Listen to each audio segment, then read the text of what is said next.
Hello दोस्तों, कैसे हो दोस्तों। आप सभी का केमिस्ट्री की क्लास में हार्दिक स्वागत है। दोस्तों, हम पढ़ रहे हैं 12th क्लास की केमिस्ट्री का चैप्टर नंबर 1। चैप्टर का नाम है सॉलिड स्टेट, ठोस अवस्था।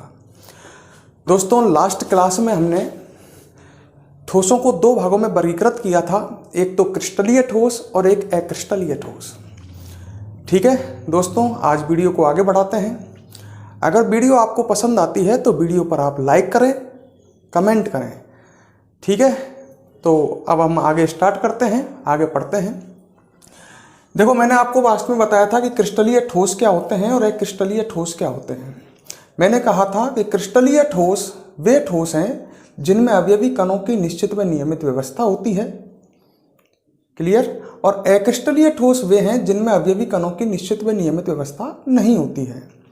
क्रिस्टलीय ठोस के मैंने आपको उदाहरण दिए थे सभी धातु, सभी लवण। और अक्रिस्टलीय ठोस के मैंने आपको उदाहरण दिए थे रबर, कांच, प्लास्टिक, बहुलक आदि। अब एक बात सुनो, अब टॉपिक को आगे बढ़ाते हैं।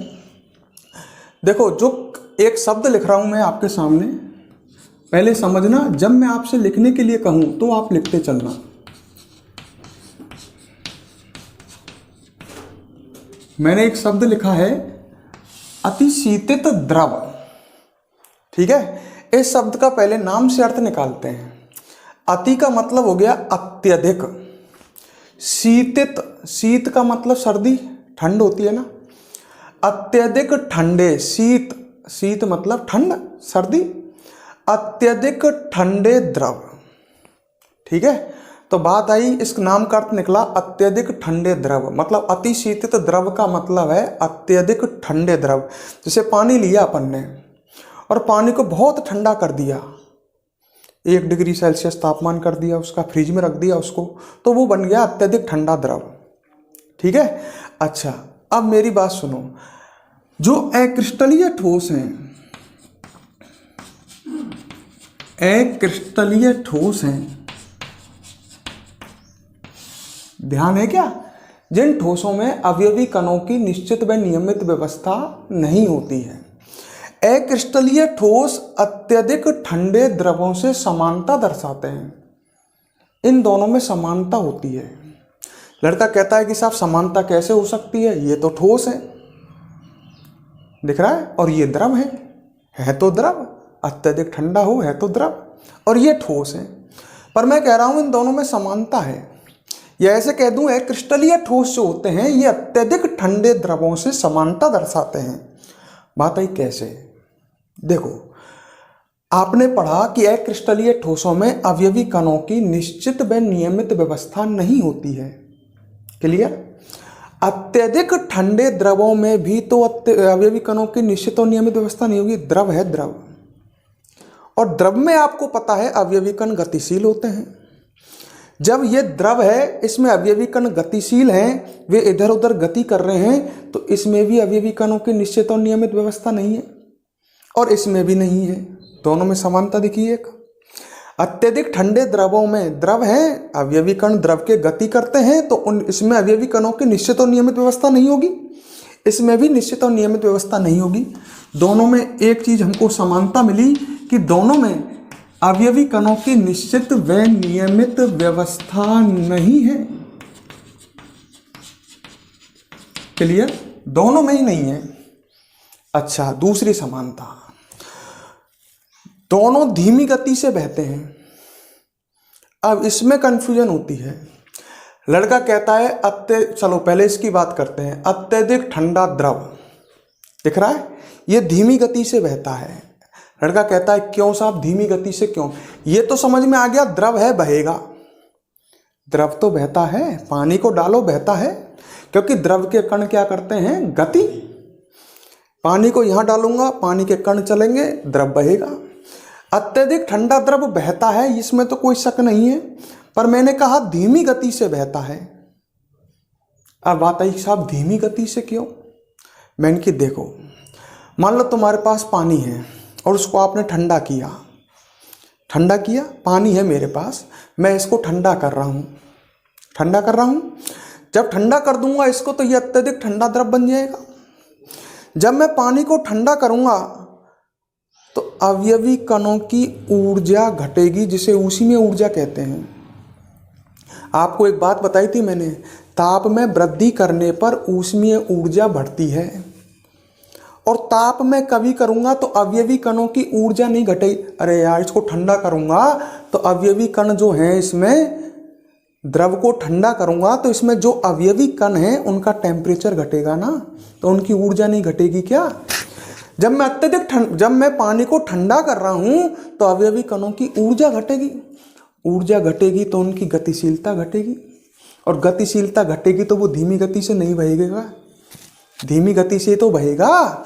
एक पानी है, इसका टेम्परेचर 25 डिग्री सेल्सियस है, पर उसको जब मैं ठंडा कर रहा हूँ, उसको टेम्परेचर घटा रहा हूँ, तो अवयवी कणों का भी तो टेम्परेचर घट रहा है, तो अवयवी कणों की ऊष्मीय ऊर्जा घटेगी।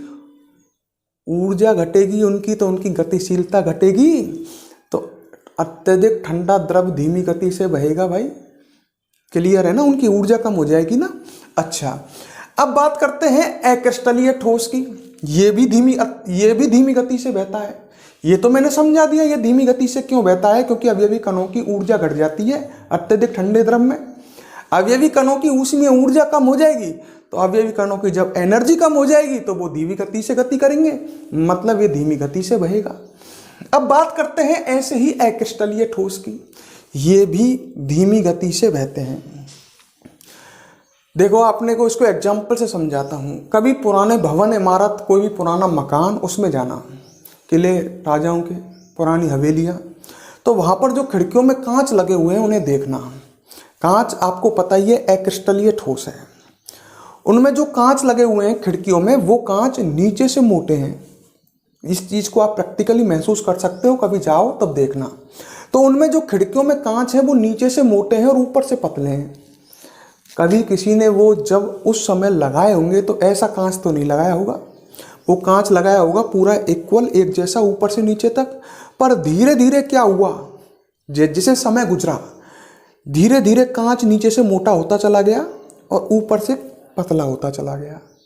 मतलब हुआ क्या, उस कांच में जो अवयवी कण थे वो धीरे धीरे धीरे धीरे बह बह करके कहाँ गए, नीचे। जिससे नीचे तो कांच हो गया मोटा और ऊपर कांच कैसा रह गया, पतला। मतलब कांच, ये आप प्रैक्टिकली देख सकते हो किसी पुरानी भवन इमारत में जाकर के, वहां खिड़कियों पर जो कांच लगे हुए हैं वो नीचे से मोटे हैं, ऊपर से पतले हैं। ऐसा इसलिए हुआ क्योंकि कांच के कण ऊपर से नीचे की ओर बह बह करके नीचे इकट्ठे हो गए। मतलब अक्रिस्टलीय ठोस में भी अवयवी कण बहते हैं, पर कैसी गति से? वे भी धीमी गति से। देखो, अक्रिस्टलीय ठोसों में अवयवी कण ऊटपटांग व्यवस्थित होते हैं, उनकी कोई निश्चित और नियमित व्यवस्था नहीं होती। पर जब आप उनको ऐसा खड़ा रखोगे तो वो अवयवी कण धीरे धीरे नीचे बैठ हुए लग जाए ढंगते, तो वे कण कहाँ के कितकू सरक में लग जाए, नीचे की ओर। तो अक्रिस्टलीय ठोसों में भी अवयवी कणों की, अक्रिस्टलीय ठोस में भी अवयवी कण धीमी गति से बहते हैं, इनमें भी धीमी गति से बहते हैं। दोनों में समानता दूसरी पा गई। दोनों में ही अवयवी कण कैसे बहते हैं, धीमी गति से। सही है, मैंने एग्जाम्पल से समझाया। दोनों में ही अवयवी कणों की निश्चित और नियमित व्यवस्था नहीं होती। क्लियर? तो मतलब ये हुआ कि जो अक्रिस्टलीय ठोस है वो एक तरह से किसके समान है, अतिशीतित द्रव से, क्योंकि दोनों में समानता है। अक्रिस्टलीय ठोस जब अतिशीतित द्रव के समान है तो ये वास्तविक ठोस नहीं है। अक्रिस्टलीय ठोस ये कैसे ठोस हैं, आभासी ठोस। आभासी ठोस क्यों बोला, तुम दिमाग लगा के समझ जाओ।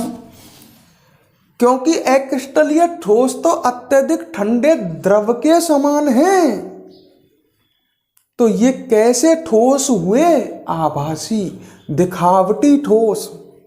दिखने में रबर लग रही है, किसके, ये स्पंज है, रबर है, दिखने में तो ठोस लग रही है, पर है किसके समान, अत्यधिक ठंडे द्रव के समान। तो ये वास्तविक नहीं, आभासी ठोस है। फिर लड़का कोई पूछता है कि सब वास्तविक ठोस कौन है, मैंने कहा वास्तविक ठोस है क्रिस्टलीय ठोस। ठोस दो भागों में बांटे हमने, क्रिस्टलीय और अक्रिस्टलीय। अक्रिस्टलीय ठोस तो अत्यधिक ठंडे द्रव की तरह हैं, ये तो आभासी ठोस हैं, झूठे ठोस हैं। वास्तविक ठोस कौन है, क्रिस्टलीय ठोस। ठोस दो तरह के हैं ना, वास्तविक वे हैं। अरे यार खुद ही बताओ, आपने शुरू में मैंने बताया ठोसों के गुण पढ़ते हैं आप। ठोस कठोर होते हैं, कठोर है। ठोस असंपीड्य होते हैं, ले खूब दबाया है, असंपीड्य है ही कोई। तो वो तुम ठोसों के गुण पढ़ते हैं, वो किन पे लागू होते हैं? क्रिस्टलीय ठोसों पर, क्योंकि वो ही वास्तविक ठोस हैं। समझ रहे मेरी बात? जब हम लिखते हैं ना ठोसों के गुण, तो हम अपन को पता है ठोस दो तरह के हैं, क्रिस्टलीय और अक्रिस्टलीय। पर हम जब ठोसों के गुण लिख रहे हैं तो वास्तव में हम किन ठोसों के गुण लिख रहे हैं? क्रिस्टलीय ठोसों के। क्योंकि अक्रिस्टलीय ठोस तो दिखावटी झूठे ठोस हैं, ये तो अत्यधिक ठंडे द्रवों के समान है। यहां पर एक जोरदार क्वेश्चन आपके सामने आता है और आपसे पूछा जाता है, ऐसे क्वेश्चन आ सकता है, अक्रिस्टलीय ठोस जो हैं ये अतिशीतित द्रव के समान हैं कैसे? तो आप समझा सकते हो, अक्रिस्टलीय ठोस अतिशीतित द्रवों के समान गुणों में समानता दर्शाते हैं। सही है, कैसे भी अपनी भाषा में सेट कर सकते हो। अक्रिस्टलीय ठोस के गुण अतिशीतित द्रवों के समान होते हैं, जैसे दोनों में ही अवयवी कणों की निश्चित व नियमित व्यवस्था नहीं होती है, दोनों में ही धीमी गति से बहने का गुण पाया जाता है, अतः अक्रिस्टलीय ठोस अतिशीतित द्रव के समान है। पेपर में आ जाए क्वेश्चन, ठीक है। ऐसे भी आ सकता है, शीशा, शीशा नहीं, शीशा या कांच, कांच, रबर, कांच, प्लास्टिक। कांच जो होता है वो आपसे ऐसे भी दे दे कि कांच जो होता है वो अतिशीतित द्रव है, क्यों? अब नाम दे दे रबर अतिशीतित द्रव है, क्यों? ऐसे भी तो बना सके क्वेश्चन। तो हम कह सकते हैं रबर जो है वो अतिशीतित द्रवों से गुणों में समानता दर्शाता है, या आप ऐसे कह सकते हो रबर एक अक्रिस्टलीय ठोस है, और अक्रिस्टलीय ठोस अतिशीतित द्रवों से गुणों में क्या दर्शाते हैं? समानता। समानता लिख दो और लास्ट में कह दो अतः रबर अतिशीतित द्रव है, ये अतिशीतित द्रव के समान है। मेरी बात क्लियर है? तो क्वेश्चन कैसे बन सकता है, किस तरह से अपन आ सकता है, अपन कैसे लिख सकते हैं? पेपर में ऐसे भी आता है, अक्रिस्टलीय ठोस अतिशीतित द्रव होते हैं, क्यों? उसने ये नहीं कहा अतिशीतित द्रव के समान होते हैं, उसने कहा अक्रिस्टलीय ठोस अतिशीतित द्रव होते हैं, क्यों? मतलब उसका कहने का तात्पर्य समझो कि अक्रिस्टलीय ठोस अतिशीतित द्रव के समान है, जिसका कारण आपको दिख रहा है, दोनों में गुणों में समानता है, इस वजह से। क्लियर? तो एक क्वेश्चन यहाँ बनता है, पेपर में आने के चांस रहते हैं इसके कि अक्रिस्टलीय ठोस अतिशीतित द्रव के समान है, या तो ऐसे आ जाएगा, या किसी अक्रिस्टलीय ठोस का नाम दे देगा, रबर, कांच, प्लास्टिक अतिशीतित द्रव के समान है, क्यों? क्लियर? अच्छा, अब ये तो क्लियर हो गया होगा वास्तविक ठोस कौन से हैं? क्रिस्टलीय। आभासी ठोस कौन से हैं? अक्रिस्टलीय। अक्रिस्टलीय ठोस किसके समान है? अतिशीतित द्रव के समान। क्यों है? दोनों में ही अवयवी कणों की निश्चित व नियमित व्यवस्था नहीं है, दोनों में ही धीमी गति से बहने का गुण पाया जाता है, अतः दोनों के गुणों में क्या है? समानता। ठीक है, लिखो नीचे स्टार लगा करके, ठीक है ना? लिखो सभी, स्टार लगाओ।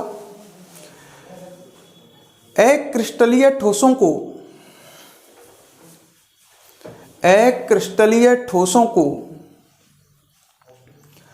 अतिशीतित द्रव भी कहते हैं। ब्लैक बोर्ड पर लिखा हुआ है, अक्रिस्टलीय ठोसों को अतिशीतित द्रव भी कहते हैं, अतिशीतित द्रव भी कहते हैं, क्योंकि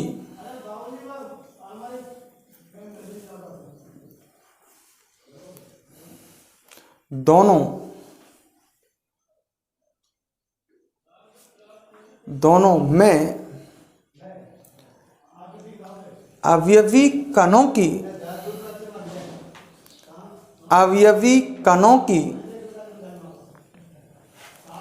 निश्चित व नियमित व्यवस्था नहीं होती है। निश्चित व नियमित व्यवस्था नहीं होती है।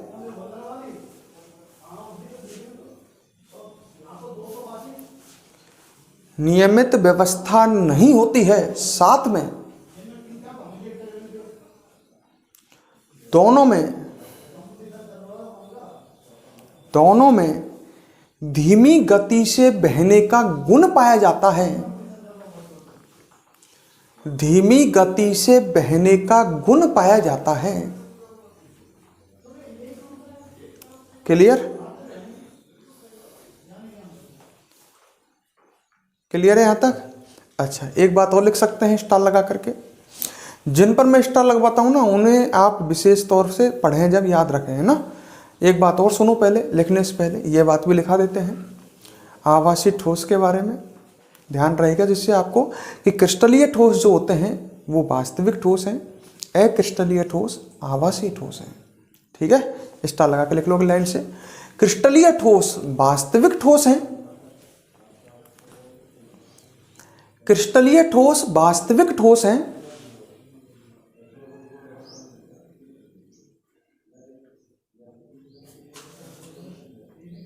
तथा अक्रिस्टलीय ठोस आभासी ठोस हैं।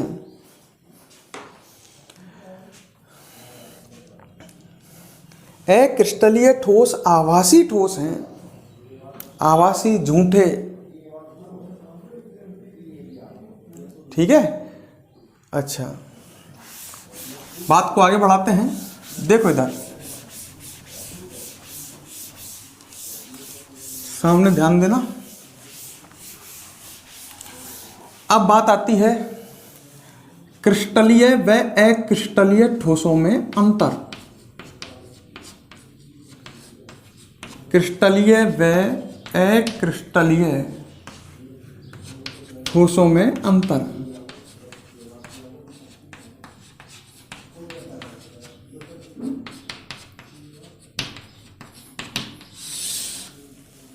ठीक है, लास्ट ईयर क्वेश्चन आया था क्रिस्टलीय और अक्रिस्टलीय ठोसों में 4 अंतर लिखिए।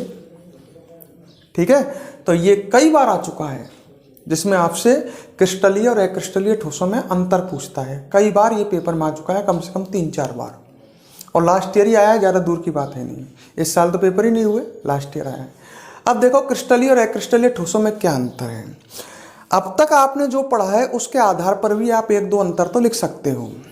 लिख सकते हैं क्रिस्टलीय ठोसों में अवयवी कणों की निश्चित व नियमित व्यवस्था होती है और अक्रिस्टलीय ठोसों में नहीं होती है, ऐसे लिख सकते हो। पर हम बात को और आगे बढ़ाते हैं। ठीक है, अंतर लिख रहे हैं हम। सबसे पहला डाल रहा हूं नंबर 1, गलनांक के आधार पर। समझ गए? अंतर किसके आधार पर कर रहे हैं क्रिस्टलीय और अक्रिस्टलीय ठोसों में? गलनांक के आधार। मैं अंतर इस तरह से नहीं बना रहा जैसे आप पढ़ते हैं, एक तरफ क्रिस्टलीय ठोस और एक तरफ अक्रिस्टलीय ठोस है। ठीक है ना। तो सबसे पहले अंतर हम किसके आधार पर कर रहे हैं? गलना। वो तो सही है, आप वो तो लिख ही सकते हो कि भाई दोनों क्रिस्टलीय ठोस में अवयवी कणों की निश्चित व नियमित व्यवस्था होती है, अक्रिस्टलीय ठोसों में नहीं होती है, वो तो क्लियर है। पर और अंतर देखते हैं। सबसे पहला अंतर हम किसके आधार पर कर रहे हैं? गलनांक। ठीक है, देखो गलनांक के बारे में आप जानते होंगे थोड़ा बहुत, मैं सिंपल ही समझा देता हूं। गलनांक वह ताप होता है जिस ताप पर कोई पदार्थ, कोई ठोस पदार्थ जिस ताप पर किस अवस्था में परिवर्तित होता है? द्रव अवस्था में।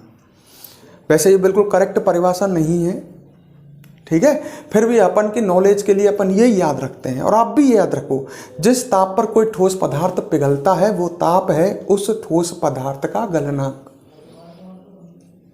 जैसे मान लो मेरे हाथ में चौक है, मैं इसको गर्म कर रहा हूं और ये मान लो 150 डिग्री सेल्सियस ताप पर द्रव अवस्था में परिवर्तित हो रही है, तो ये 150 डिग्री सेल्सियस ताप इसका क्या है? गलनांक है। क्लियर? अच्छा, तो हम गलनांक के आधार पर अंतर देखते हैं। बात करते हैं क्रिस्टलीय ठोस की। पहले क्रिस्टलीय ठोस जो होते हैं इनके गलनांक होते हैं निश्चित। मेरी बात को ढंग से समझ लेना, क्रिस्टलीय ठोस जो होते हैं इनके गलनांक निश्चित होते हैं, निश्चित, कांस्टेंट, फिक्स, एक ही चीज हो में, निश्चित, फिक्स, कांस्टेंट। कांस्टेंट सुना है ना, बहुत आम है फिजिक्स में। निश्चित, फिक्स, इसका मतलब क्या है? मैंने कहा क्रिस्टलीय ठोसों के गलनांक निश्चित हैं। मान लेते हैं ये चौक आपके सामने आपको दिख रही है, ये क्रिस्टलीय ठोस है। मानने में क्या जा रहा है? ठीक है, अच्छा। और मान लेते हैं इसका गलनांक है इस चौक का, इसको मैंने क्रिस्टलीय ठोस माना है, और इसका गलनांक मान लेते हैं कितना है? 50 डिग्री सेल्सियस। मतलब इसको गर्म करते हैं 50 डिग्री सेल्सियस पर यह पिघल जाता है। सही है। तो अब यहां पर बात सुनो, जब मैं 50 डिग्री सेल्सियस बोल रहा हूं तो ये तो एक निश्चित मान ही तो है, 50। क्रिस्टलीय ठोस का गलनांक निश्चित है, क्लियर करना। अर्थात जब किसी क्रिस्टलीय ठोस को हम गर्म करते हैं तो वो एक निश्चित ताप पर ही पिघलेगा। ऐसा ना गर्म करो और पिघल वो चालू। मतलब यह जैसे अगर गलनांक 50 डिग्री सेल्सियस है तो 49.9 डिग्री सेल्सियस तक ये ठोस ही रहेगा। मैं इसको गर्म कर रहा हूं, जब तक टेम्परेचर 49.9 है तब तक ठोस रहेगा, और जैसे ही टेम्परेचर 50 होगा ये धड़ाक रेसे नहीं पिघल जाएगा। तो इसका गलनांक एक निश्चित ही तो हुआ, फिक्स 50। ऐसा तो ही ना है तूने गर्म करो और यानी लुढ़क मुड़क, मतलब पिघल वो चालू होगा। फिक्स 50 पे ही पिघलेगा, 50 से पहले नहीं पिघलेगा अगर इसका गलनांक 50 है तो। जैसे मैंने कहा मेरे पास लोहा है, इसका गलनांक 550 डिग्री सेल्सियस है, तो 550 से कम के सभी टेम्परेचर पर वो ठोस ही रहेगा। लोहा धातु है, क्रिस्टलीय ठोस है। जैसे टेम्परेचर 550 होगा वो पिघल जाएगा। तो क्रिस्टलीय ठोसों का गलनांक निश्चित है, अर्थात वे एक निश्चित ताप पर ही ठोस अवस्था से द्रव अवस्था में परिवर्तित होते हैं, एक निश्चित ताप पर ही। अब तू यह उल्टो सोच, अक्रिस्टलीय ठोस क्या कहा जाए? अक्रिस्टलीय ठोस या को गलनांक निश्चित होएगा का? रबड़ ही देख ले मेरे हाथ में, अक्रिस्टलीय ठोस है, स्पंज है, स्पंज। अगर मैं इसको गर्म करूं तो जैसे मैं यहां गर्म करवा लगूंगा ही पिघल वो चालू हो जाएगी। मतलब याने तो शुरूते ही स्टार्टिंग कर दी पिघलवे की, धीरे धीरे धीरे पिघलती पिघलती धीरे धीरे धीरे धीरे नरम होती हुई द्रव अवस्था में चेंज हो जाएगी। एक निश्चित ताप पर नहीं पिघलेगी। तू तो जैसे तूने ही गर्म करवे लगो याने कुलमुलाहट चालू कर दी। अक्रिस्टलीय ठोस रबर है, स्पंज है, कांच है। जैसे तू इसको गर्म करेगा ये धीरे धीरे नरम होता हुआ द्रव अवस्था में परिवर्तित हो जाएगा, अर्थात ये एक निश्चित ताप पर द्रव अवस्था में परिवर्तित नहीं होते हैं। तो इनके गलनांक कैसे हुए? अनिश्चित या निश्चित नहीं है। प्रैक्टिकली सोच सके, टायर जड़ाए होंगे, जैसे टायर जड़ा में धीरे शुरू से चालू हो जाए, पाको नरम हो वो चालू हो जाए। ऐसा तो ना है ना एक ताप पे एक फिक्स ताप या है। तू या खूब भड़बड़ाती आंच में रख दे, एक निश्चित ताप पे पिघलेगा, नरम हो वो चालू नहीं होएगा कोई। समझ रहे मेरी बात है? प्रैक्टिकली सोच के देखो। तो जो अक्रिस्टलीय ठोस है उनके गलनांक निश्चित नहीं होते, अर्थात ये एक निश्चित ताप पर ठोस अवस्था से द्रव अवस्था में परिवर्तित नहीं होते। गलनांक किनके निश्चित हैं? क्रिस्टलीय। अंतर क्लियर है? लिख सकते हैं इसको, हेडिंग डालो पहले। क्रिस्टलीय व अक्रिस्टलीय ठोसों में अंतर। क्रिस्टलीय व अक्रिस्टलीय ठोसों में अंतर।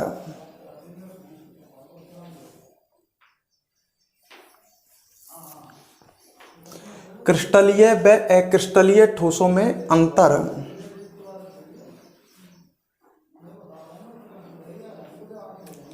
नंबर 1, गलनांक के आधार पर। नंबर 1, गलनांक के आधार पर।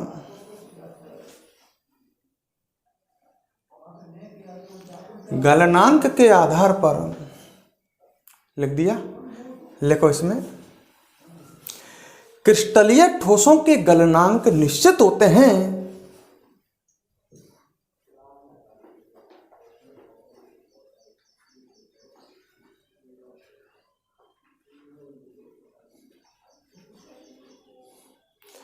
क्रिस्टलीय ठोसों के गलनांक निश्चित होते हैं अर्थात क्रिस्टलीय ठोस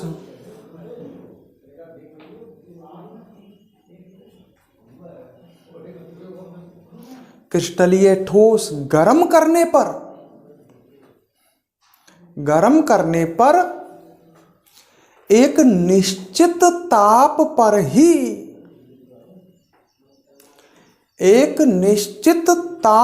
ही ठोस अवस्था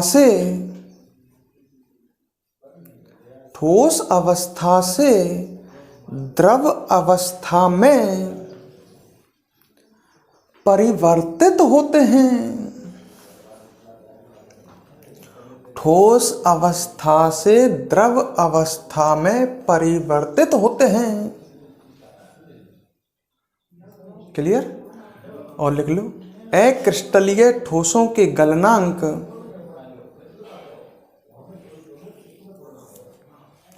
निश्चित नहीं होते हैं।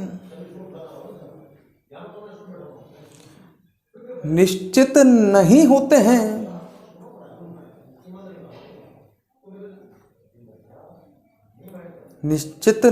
होते हैं। आगे लिखो, इन्हें गर्म करने पर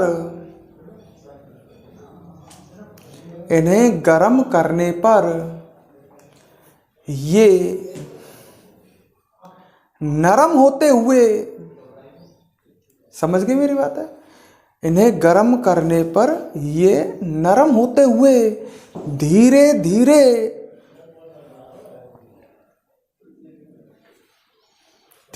धीरे द्रव अवस्था में परिवर्तित होते हैं।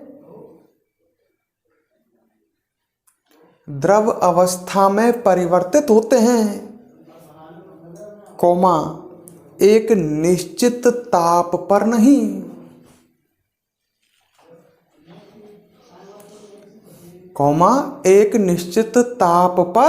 नहीं। पूर्ण विराम लगा दो।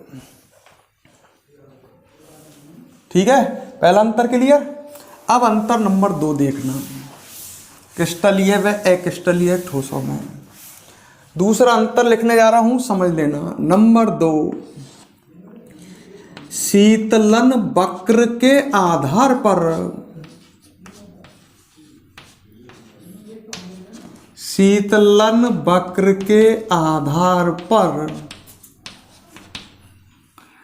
अब बात आई साहब, ये क्या आ गया आफत?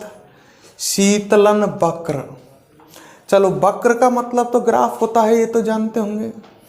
चलो शीतलन, शीतल का मतलब भी ठंडा, कूल, सही है का?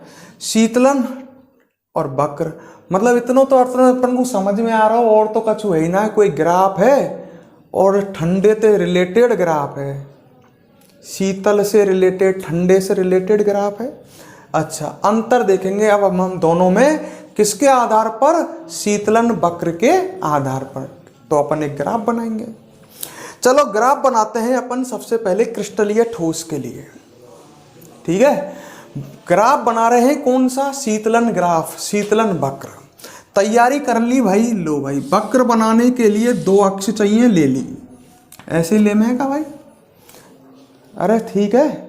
अच्छा, इस अक्ष पर ले लेते हैं, चलो यहां पर तो हम समय ले लेते हैं। ठीक है, समय यहाँ 0 मिनट, यहाँ मान लो 10 मिनट, यहाँ 20 मिनट, यहाँ 30 मिनट, यहाँ 40 मिनट। तो इस अक्ष पर मैंने कौन लिया है? समय। क्लियर? और समय भी किस में लिया है भाई? मिनट में। मैं लिख देता हूँ, समय मिनट में लिया गया है। सही है, वक्र बनाने की तैयारी हो रही है। और इस अक्ष पर ले लेता हूँ ताप, और ताप किस में ले रहा हूं? डिग्री सेल्सियस में। क्लियर? चलो जैसे यहां पर 0 डिग्री सेल्सियस हो गया, यहां मान लेते हैं चलो 20 डिग्री सेल्सियस, यहां मान लेते हैं चलो 40, यहां मान लेते हैं 60, यहां मान लेते हैं 80। कोई दिक्कत है? तो 2 अक्ष, एक अक्ष पर समय, एक अक्ष पर ताप, समय मिनट में चल रहा है, ताप डिग्री सेल्सियस में। अब ये वक्र बनाने की तैयारी हो गई। कौन सा वक्र बना रहे हैं? शीतलन वक्र। सबसे पहले उठाया क्रिस्टलीय ठोस, ले लिया। क्रिस्टलीय ठोस ले लिया, इधर आ जाओ। ये मान लो क्रिस्टलीय ठोस है, इसको ले लिया, गैस पर रख दिया एक बर्तन में रख करके, ठीक है, और इसको गर्म कर रहे हैं। क्रिस्टलीय ठोस को अपन गर्म कर रहे हैं। गर्म कर रहे हैं, मान लेते हैं, चलो समझने के लिए, इसका गलनांक 50 डिग्री सेल्सियस है। भाई क्रिस्टलीय ठोस है, गलनांक निश्चित होता है, मैं लिख सकता हूं 50। क्रिस्टलीय ठोस के लिए मैं नहीं लिख सकता था ऐसे 50। क्रिस्टलीय ठोस है, इसको गर्म कर रहे हैं, इसका गलनांक मान लो 50 है, ये 50 पर पिघल गया। गर्म किया आपने, जैसे टेम्परेचर 50 होगा 50 पर ये पिघल गया। फिर भी मैं टेम्परेचर को और हाई करता हूं, मतलब ये पिघल तो 50 पे गया, फिर भी मैं इसको गर्म करता हूं और इसका टेम्परेचर कर देता हूं 80। कितना कर दिया? और मान लो इस कार्य में मुझे 10 मिनट खर्च हो गए। भैया गर्म कर रहा हूं या को टेम्परेचर 80 कर रहा हूं, तो कितने मिनट खर्च हो चुके हैं? 10।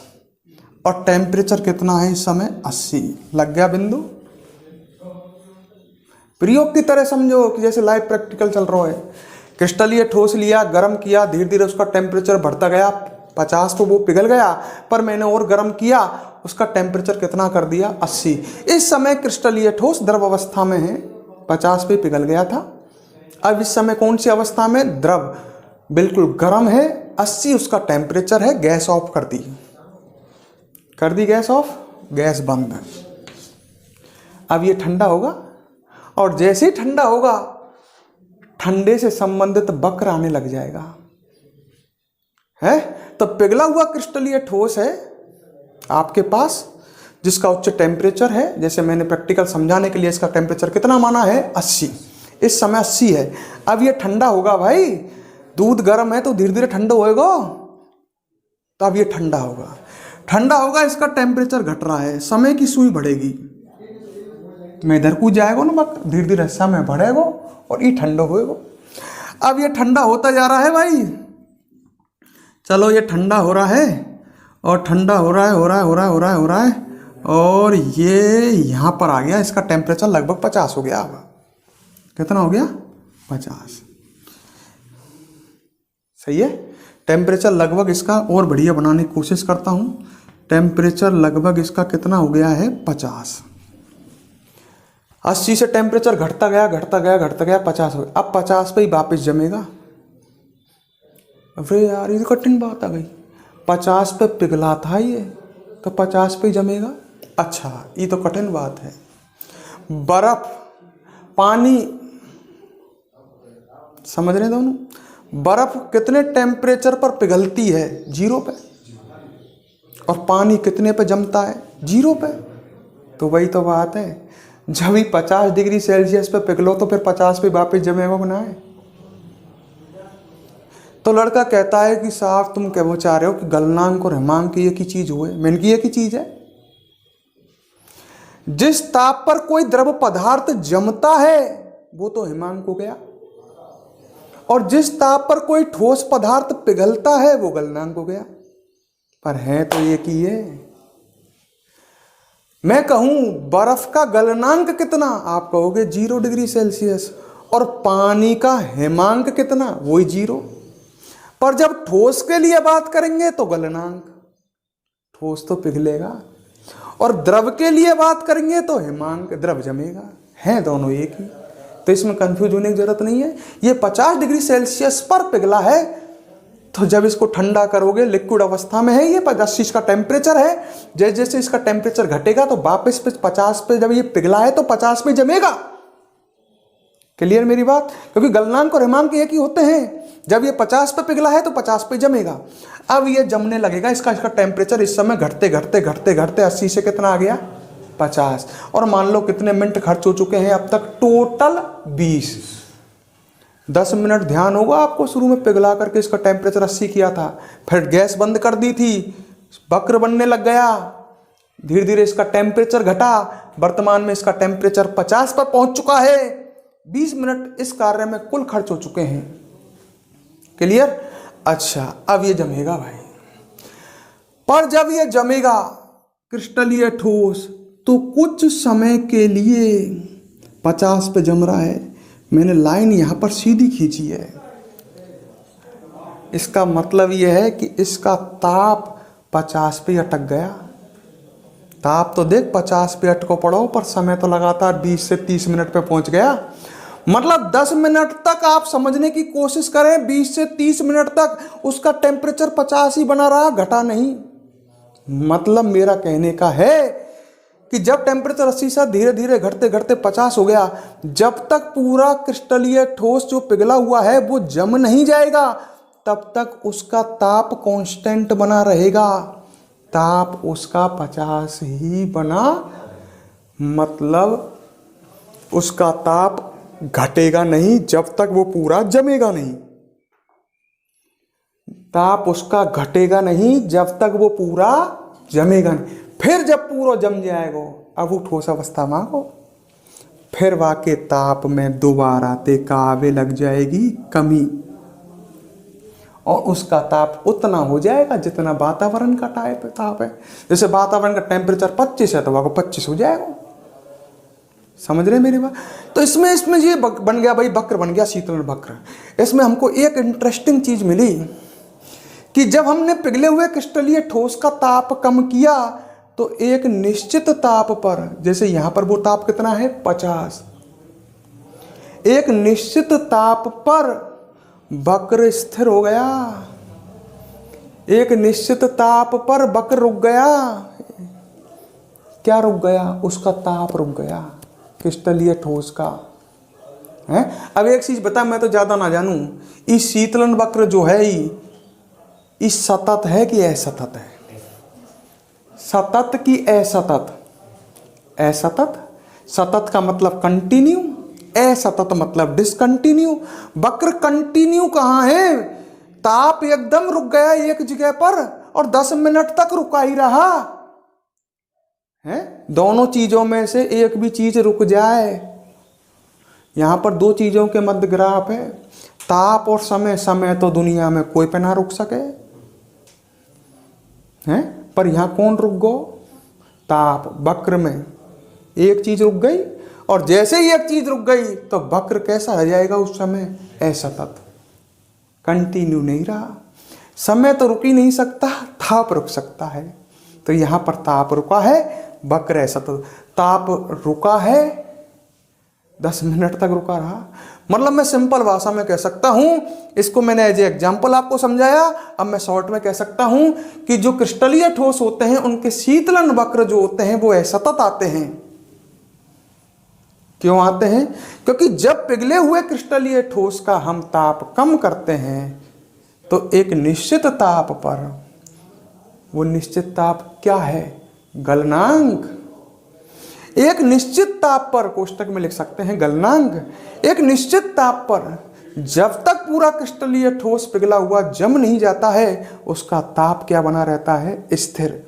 और जैसे ही ताप स्थिर हो जाएगा, वक्र कैसा हो जाएगा? असतत। पेपर में आता है क्वेश्चन, इंपॉर्टेंट क्वेश्चन है कि क्रिस्टलीय ठोसों का शीतलन वक्र असतत होता है, क्यों? तो आप कहोगे जब पिघले हुए शब्दों को सुन लेना, भाषा उस समय लिख नहीं पाते हैं जैसे मैं बोल रहा हूं उस तरह। मैं तो बिल्कुल साफ शब्दों में बोल रहा हूं, क्लियर, और मेरी लैंग्वेज भी आप देख सकते हो स्टैंडर्ड है। जब पिघले हुए क्रिस्टलीय ठोस का ताप कम करते हैं तो एक निश्चित ताप पर जब तक पूरा क्रिस्टलीय ठोस जम नहीं जाता है, ताप स्थिर बना रहता है। क्या बना रहता है? ताप स्थिर। अतः शीतलन वक्र कैसा है? असतत है, रुक गया वक्र। अब इसके विपरीत अब कौन से पे आ जाओगे तुम? अक्रिस्टलीय पे। अब के लो भाई अक्रिस्टलीय ठोस ले लेते हैं, वही पूर्व प्रिपरेशन। ये लो भाई, ये दो अक्ष ले ली, बिल्कुल डिटो उसी स्टाइल में, ठीक है। इधर को वही 0, 10, 20, 30, 40 का चल रहा है समय, और समय काई में चल रहा है? लाओ मिनट में। क्लियर। और इधर का है ललाओ ताप, काई में है डिग्री सेल्सियस में। यहाँ कितना है 20, बिल्कुल डिटो 40, 60, 80। आपके पर ठोस कैसे लियो, अक्रिस्टलीय। अक्रिस्टलीय ठोस हुई, रख दियो गैस पे। चल भैया तू भी गैस पे चल, ठीक है। अब जब मैं यहाँ गर्म करूंगा तो ये धीरे धीरे नरम होएगा, तो तुम पता ही है। और नरम होते होते होते होते ही द्रव अवस्था में परिवर्तित हो जाएगा।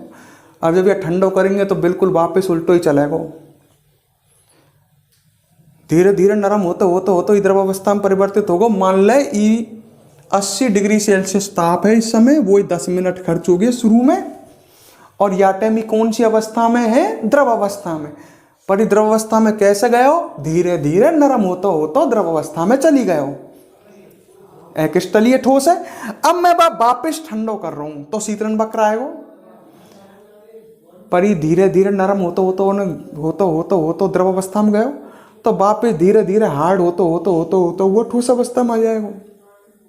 उल्टो या को कोई गलनांक तो निश्चित है ही ना है, ई कहीं भी या को वक्र रुकेगा ना है। या में वक्र का ही बिंदु पर रुके हो, गलनांक बिंदु पे। कौन से ताप पर रुके हो, गलनांक वाले ताप पे। यहाँ पे तो कोई ऐसा लफड़ा ही ना है। ये धीरे धीरे धीरे धीरे धीरे धीरे धीरे धीरे धीरे धीरे धीरे ठोस अवस्था में आ जाएगा। समझ गए मेरी बात, कहीं भी वक्र रुकोगा ही। देख धीरे धीरे धीरे धीरे ताप घटतो ही जा रहा हो, कहीं रुकी ना। यहाँ ताप घट एकदम रुक गो, यहाँ जाके 10 मिनट तक रुको रहे हो। तो या क्या वक्र कैसो आएगा, कहीं ना रुका यहाँ में ताप।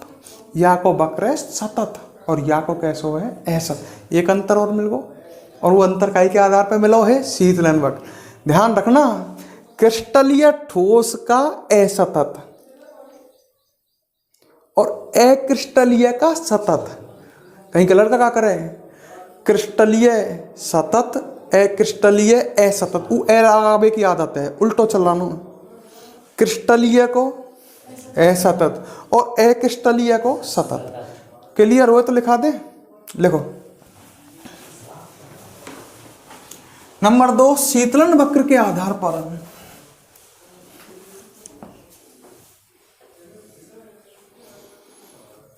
नंबर 2, शीतलन वक्र के आधार पर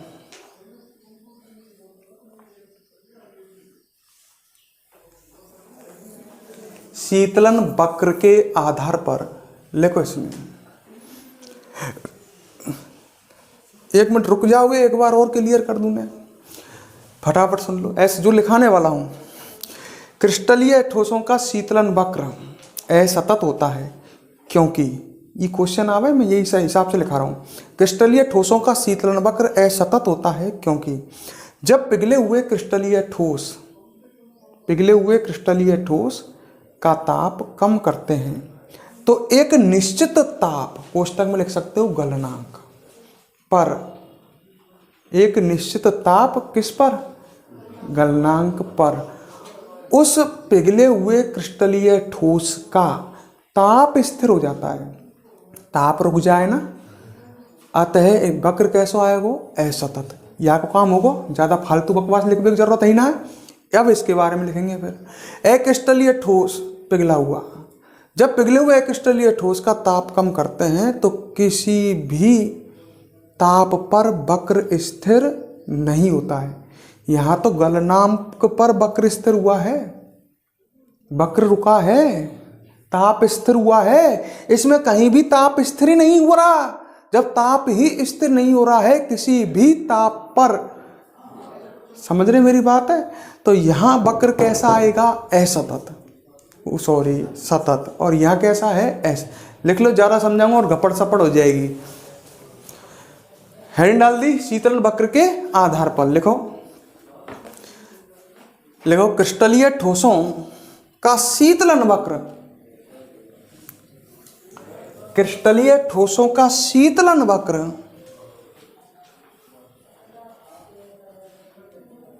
असतत होता है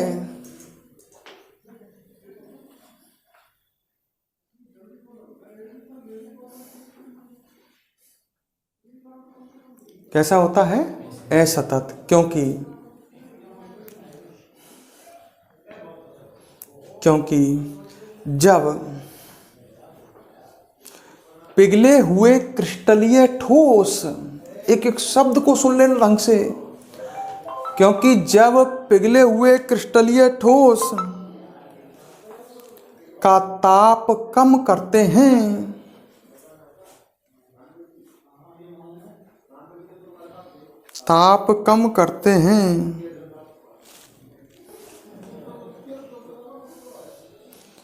तो एक निश्चित ताप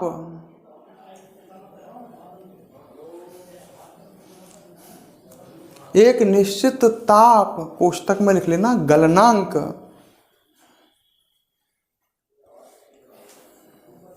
पर वक्र स्थिर हो जाता है। वक्र रुक जाए ना, वक्र स्थिर हो जाता है। स्थिर मतलब रुक जाए, और रुक जाए तो शीतलन वक्र कैसे आए हुए? ऐसा। इतना सा आपको लिखना है, पेपर में क्वेश्चन आ जाए तो ठीक है। और आगे लिख लो अब, अक्रिस्टलीय ठोसों का शीतलन वक्र, अक्रिस्टलीय ठोसों का शीतलन वक्र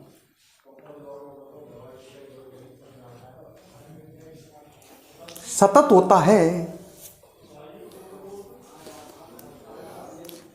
होता है, क्योंकि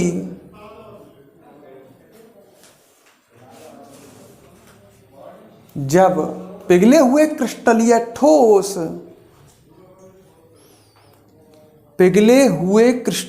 ठोस का ताप कम करते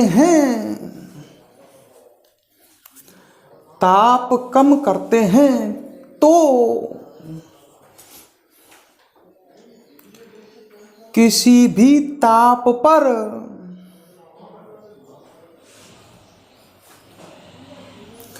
वक्र स्थिर नहीं होता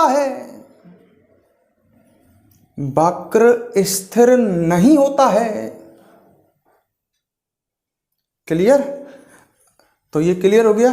इनका तो सतत आया, इनका है। अब आपको डायग्राम बनाने इनके, है ना। अब कैसे बनाओगे? ये डायग्राम बना लोगे, इसके नीचे लिख लेना, इसमें लिख नहीं रहा है कहीं क्रिस्टलीय और अक्रिस्टलीय का कौन सा है। इसके लिए लिखना यहाँ पर क्रिस्टलीय ठोसों का शीतलन वक्र, और इसके नीचे क्या लिखोगे? अक्रिस्टलीय ठोसों का शीतलन वक्र, और दोनों ग्राफ बना लो।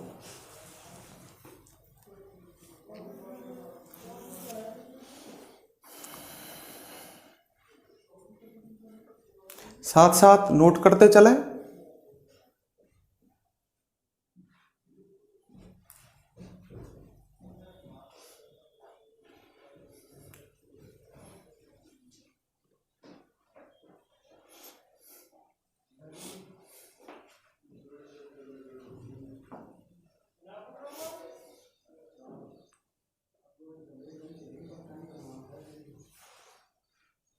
वीडियो को सभी लाइक और कमेंट करें।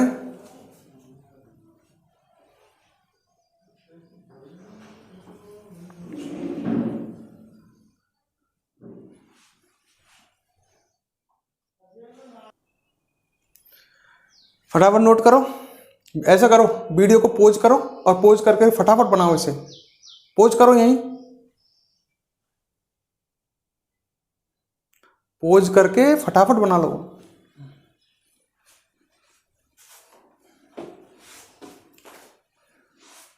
ठीक है, अब आगे बढ़ते हैं। तीसरा अंतर देखते हैं हम। तो दो अंतर हम देख चुके हैं अब तक। एक तो गलनांक के आधार पर, शॉर्ट में याद रखें, क्रिस्टलीय ठोसों का गलनांक निश्चित और अक्रिस्टलीय ठोसों का गलनांक निश्चित नहीं होता है।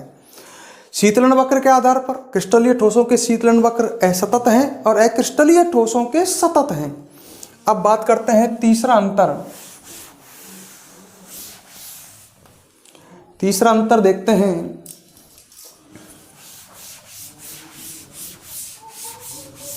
देखना इधर ढंग से, ये थोड़ा हार्ड पड़ेगा। विषमदैशिकता व समदैशिकता, इसको ढंग से देख लेना।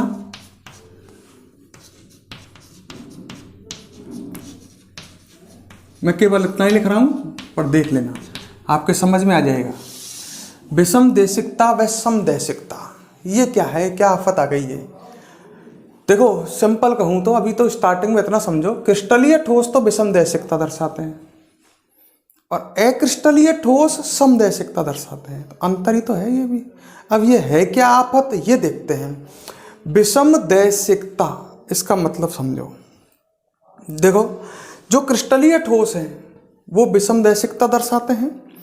क्रिस्टलीय ठोस जो हैं उनके लिए कुछ गुण मतलब जैसे कठोरता, ठीक है, कठोरता और चालकता, अपवर्तनांक, मैं कुछ गुण लिख रहा हूं, यांत्रिक सामर्थ्य,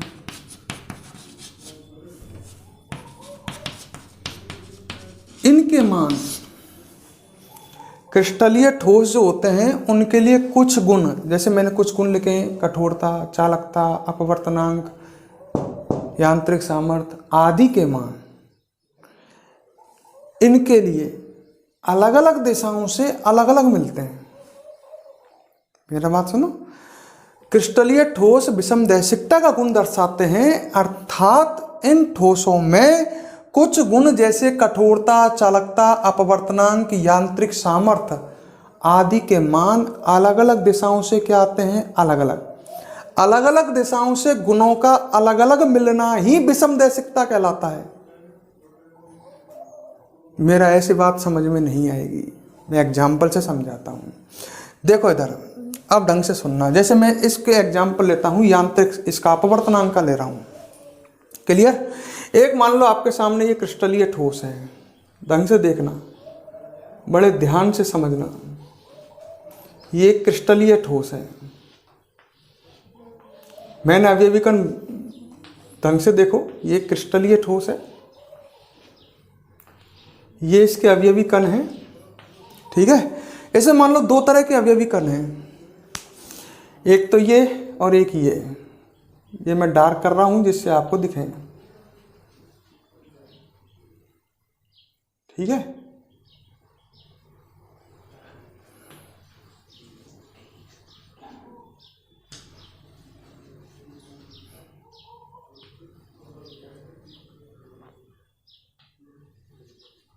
अब आपको दिख रहे होंगे इसमें दो तरह के अवयवी कण हैं। इसको मान लो ए, ये तो ए हैं सारे खाली गोले, और ये जो मैंने भरा हुआ गोला बनाया है इसको आप क्या मान लो बी। इसमें दो तरह के अवयवी कण हैं, ए और बी।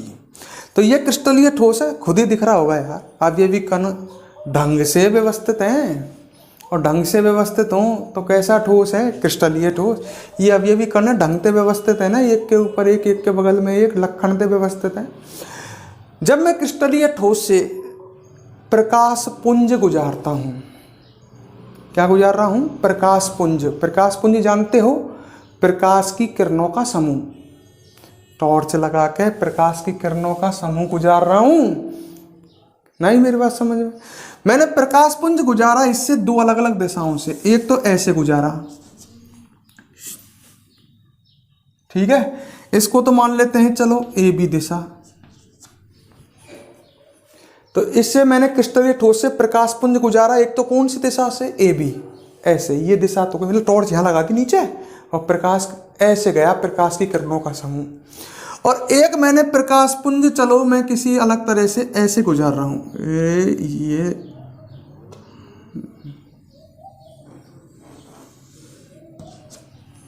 ठीक है, एक प्रकाश पुंज मैंने इस तरह से गुजार दिया। क्लियर? इसको कौन सी दिशा मान लेते हैं, चलो सी डी दिशा।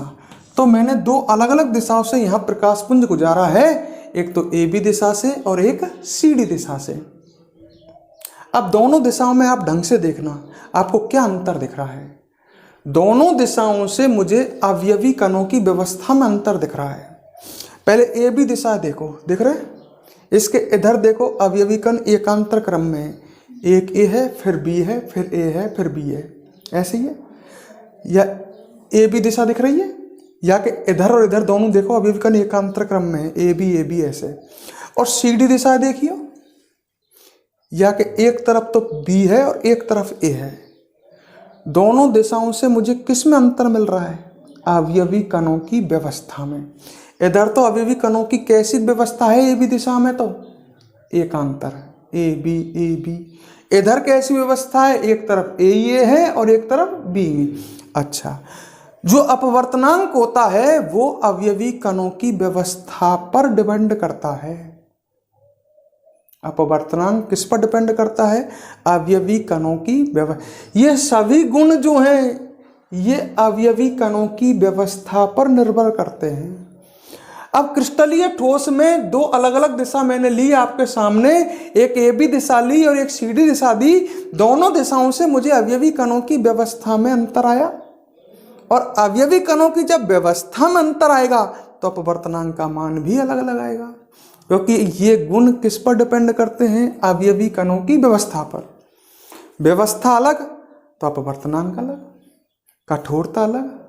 इधर से देखेगा तो कठोरता लगाएगी, इधर से देखेगा तो अलग चलेगी। चालकता को मान इधर से लगाएगा, इधर से लगाएगा। तो अपन सिंपल कह सकते हैं कि जो क्रिस्टलीय ठोस है, जब इससे मैं दो भिन्न भिन्न दिशाओं से प्रकाशपुंज गुजारता हूं तो दोनों दिशाओं से अवयवी कणों की व्यवस्था भिन्न प्राप्त होने के कारण अपवर्तनांक का मान भिन्न भिन्न प्राप्त होता है। तो दिशा अलग अलग और गुण अलग अलग। इस दिशा से गुण का मान अलग, इस दिशा से गुण का मान अलग।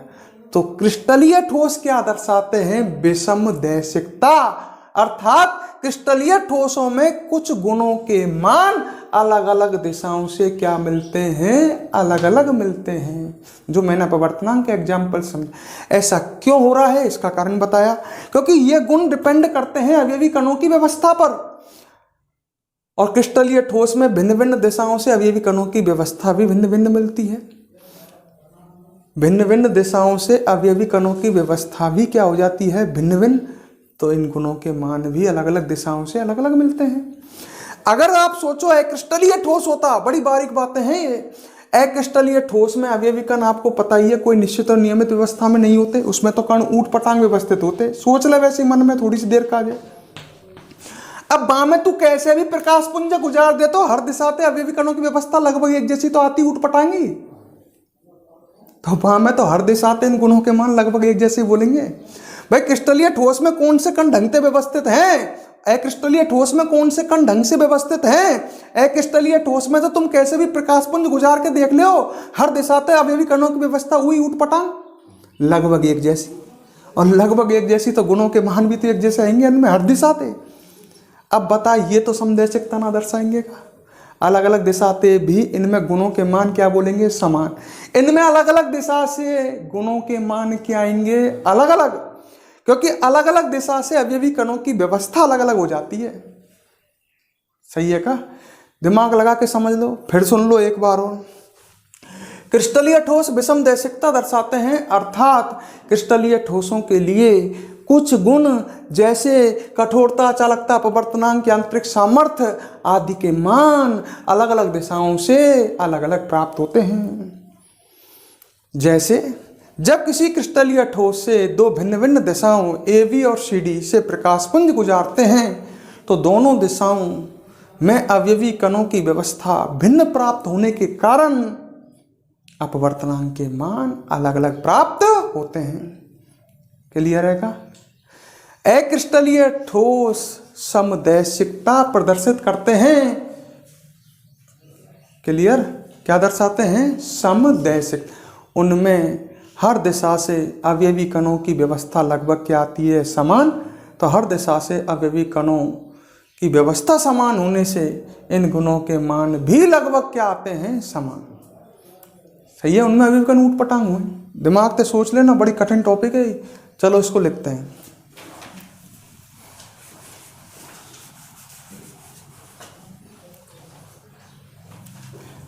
हेडिंग डाल लो। नंबर 3, विषम दैशिकता व समदैशिकता।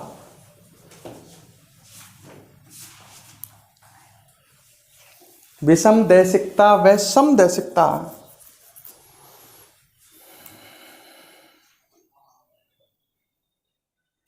डाल दिया।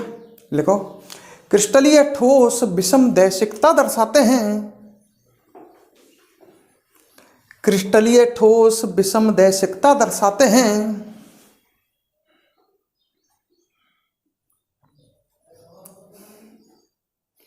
विषम दैशिकता दर्शाते हैं अर्थात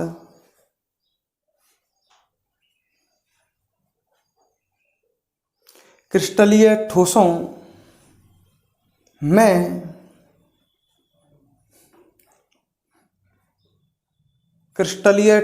में कुछ गुण जैसे कठोरता, चालकता, अपवर्तनांक,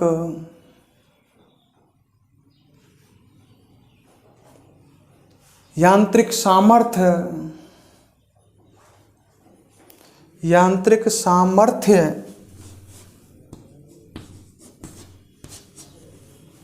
आदि के मान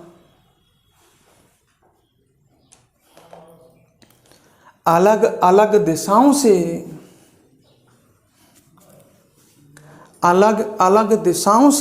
अलग अलग प्राप्त होते हैं।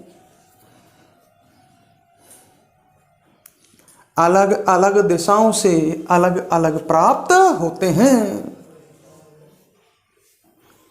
जैसे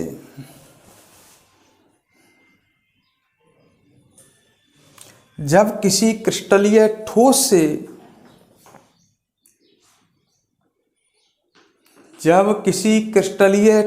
से दो भिन्न भिन्न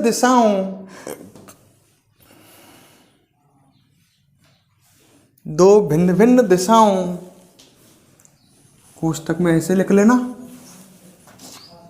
ए बी व सी डी, ए बी व सी डी से प्रकाश पुंज गुजारते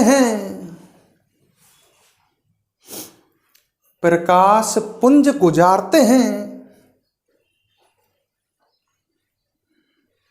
तो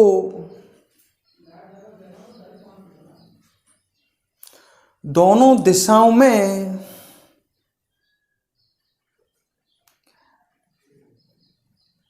अवयवी कणों की व्यवस्था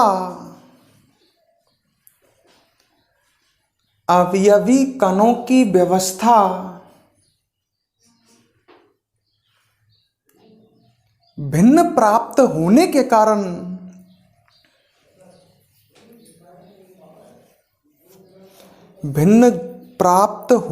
कारण अपवर्तनांक के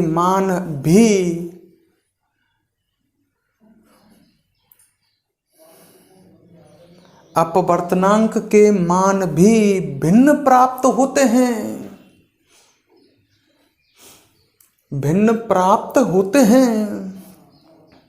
क्लियर?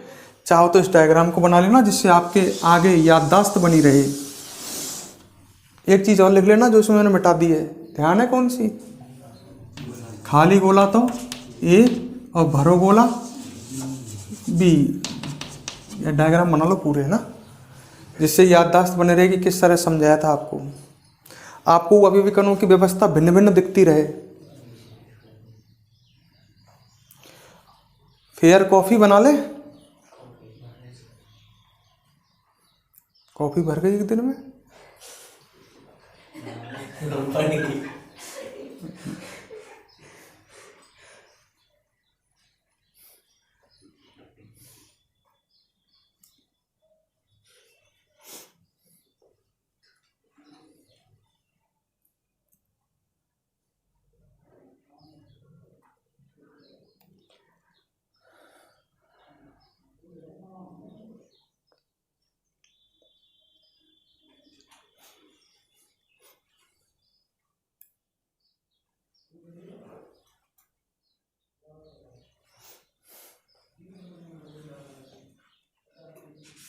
कर लिया नोट? यह डायग्राम बना लो बस।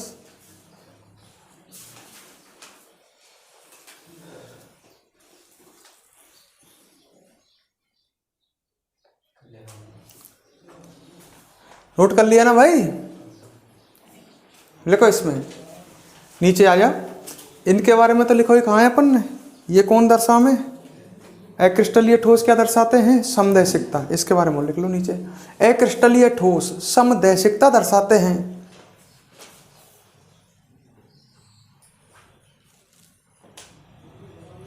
समदैशिकता दर्शाते हैं क्योंकि इनमें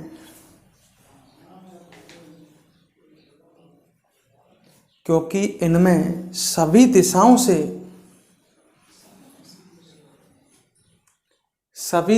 से अवयवी कणों की व्यवस्था लगभग समान प्राप्त होती है।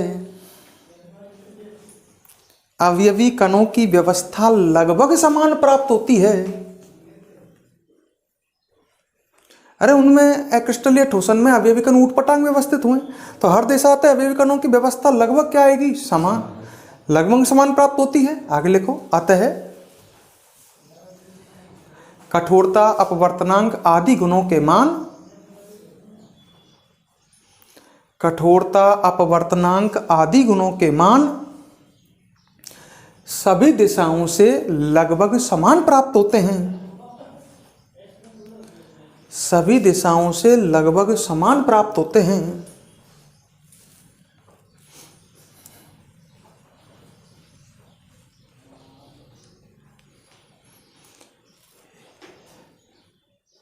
लिख लिया?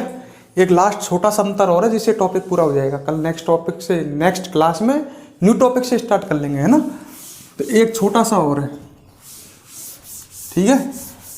लास्ट है ये, एक छोटा सा टॉपिक है, इसलिए इसको पूरा करा ही जाता हूं। नंबर 4 देखो इधर, चौथा अंतर है किसके आधार पर? विदलन के आधार पर। अच्छा, विदलन का अगर सिंपल अर्थ निकालें तो विदलन का मतलब है काटना, ठीक है? काटना। अच्छा, अपन काटेंगे। अब पहले लिया मैंने क्रिस्टलीय ठोस, विदलन का अर्थ निकाल लिया काटना। जब किसी क्रिस्टलीय ठोस को चाकू की तेज धार से काटते हैं, विदलन कायते कर रहे हैं चाकू की तेज धार, चाकू ते, तो जो कटे हुए भागों की सतहें आएंगी, बिल्कुल चाकू की तेज धार से काटा तो ये कटे हुए भागों की जो सतह हैं ये बिल्कुल सपाट आएंगी। चाकू से काटता, ये तो मैंने तोड़ा है। जब क्रिस्टलीय ठोस को अगर अपन चाकू की तेज धार से काटते, कोई भी क्रिस्टलीय ठोस है, तो कटे हुए भागों की सतहें बिल्कुल सपाट आती हैं, ठीक है? कटे हुए भागों की सतहें बिल्कुल कैसी आएंगी? सपाट, समतल। पर अगर तुम रबर काटें, स्पंज काटें, कितने की भी तगड़ी चाकू लिए यूं, कटे हुए भागों की सतहें तो सपाट नहीं आएंगी, खुरदरी आएंगी। या स्पंज कितने भी तेज धार से काट ले, कटे हुए भागों की सतहें बिल्कुल सपाट नहीं होंगी, उनमें खुरदराहट रहेगी। चौक है, काट के देख लीजिए, समझ रहे मेरी बात है? कटे हुए भागों की सतह, तो इसे सिंपल सा अंतर है। क्रिस्टलीय ठोस को चाकू की तेज धार से काटें तो कटे हुए भागों की सतहें सपाट आती हैं, जबकि अक्रिस्टलीय ठोसों में कटे हुए भागों की सतहें सपाट नहीं। फटाफट लिख लो, कंप्लीट हो जाएगा। नंबर 4 विदलन के आधार पर, विदलन के आधार पर लिखो इसमें फटाफट। यदि क्रिस्टलीय ठोस को चाकू की तेज धार से काटें, चाकू की तेज धार से काटें, तो कटे हुए भागों की सतहें, कटे हुए भागों की सतहें सपाट प्राप्त होती हैं, सपाट प्राप्त होती हैं, समझ गए? जबकि अक्रिस्टलीय ठोस को चाकू की तेज धार से काटने पर चाकू की तेज धार से काटने पर कटे हुए भागों की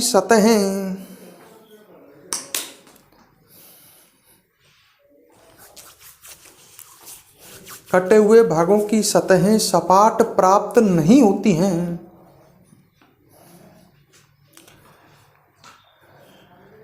ठीक है दोस्तों, अब हम नेक्स्ट क्लास में आपसे मिलेंगे कल। अगर आपको वीडियो पसंद आई हो तो इस वीडियो को लाइक करें, इस वीडियो पर आपका कमेंट जरूर करें। धन्यवाद।